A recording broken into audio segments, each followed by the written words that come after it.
سلام بچه‌ها، امیدوارم حالتون عالی باشه و وقتتون بخیر.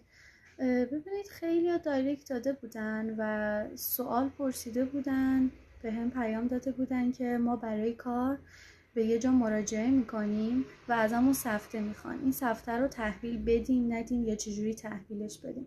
اولین نکته‌ای که باید بدونین که اینه که این کار الزامی نیست. از نظر قانون این که شما برای یک جایی که میخواین برین سر کار حتما باید سفته بدین الزامی نیستش. دومین نکته اینه که شما ازشون باید بخواین که با نظارت یه وکیل یه قرارداد کار تنظیم کنن و کلا مشخصات سفته رو توی اون قرارداد بنویسن و بنویسن که این سفته بابت چیه. نکته دومی که باید رعایت کنین توی متن سفته باید بنویسین که از بابت حسن انجام تعهدات قراردادی در وجه آقا یا شرکت فلان.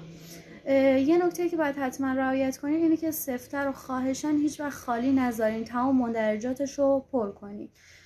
و نکته آخر هم این که برای تاریخ پرداختش تو قسمت تاریخ پرداخت میتونیم بنویسیم که هر زمان که بروز خسارت از جانب متعهد به دارنده در نزد مقامات قضایی ثابت شد. امیدوارم موفق باشین. خداحافظ.